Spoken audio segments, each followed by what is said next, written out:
Tarek Cherkaoui. He is the manager of TRT World's Research Center. Thanks for coming in.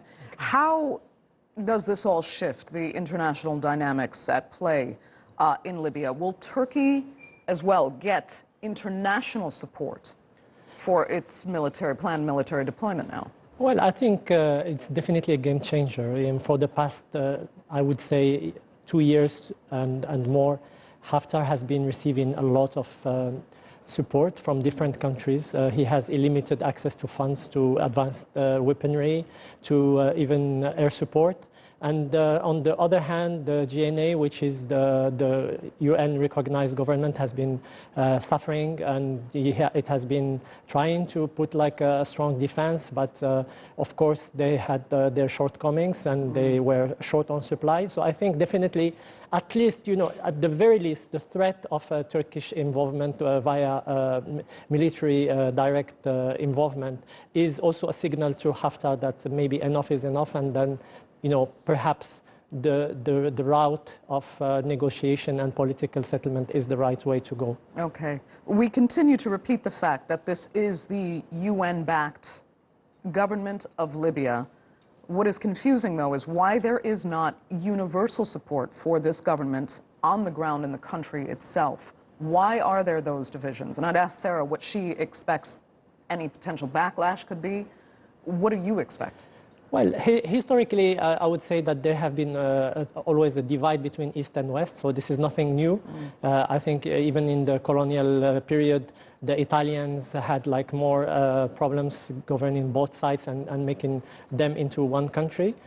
So these divisions are very entrenched and deep-seated.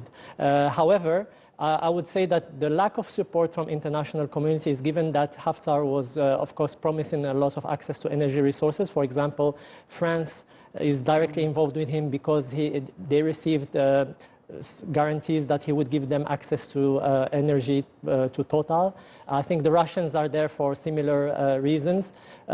So I think this game has been going on because of this kind of back-scene negotiations that Haftar did for quite some time. I think the GNA didn't do the same, and therefore they didn't receive the same level of support.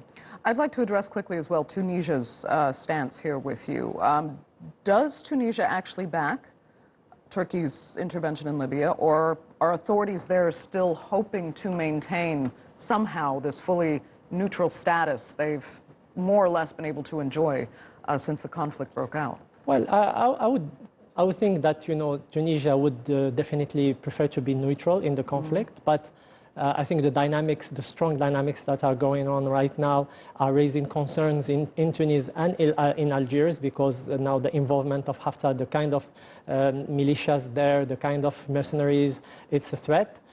Tunisia has had strong support from Turkey, diplomatically, politically, since the democracy emerged there after the 2011. However, Tunisia is a small country. They have a small army. You know that the number of the Tunisian army is about 40,000 elements. It's not much. They don't have the backbone, the kind of capabilities to leverage against external threats, so they prefer political settlement. But I would say that yesterday's visit of President Erdogan there was very important, because as you know, Kais Saied is a newbie into this business. He has no experience. He has been a professor for almost all his life. He's new to the fore. So he needs that kind of exposure, and this is why what explains the importance of the delegation that was there. It's probably also an explainer on what are the costs and what are some of the benefits of Turkey's involvement in that. Quickly, I mean, you mentioned France, and what you see is its purely financial interests in Libya. But I'm curious as to how France would be able to maintain that position going forward, given that the government in Tripoli is the only backed government, internationally backed government, and it seems France has gone off on this very controversial tangent in order to maintain it. Will that be able to continue?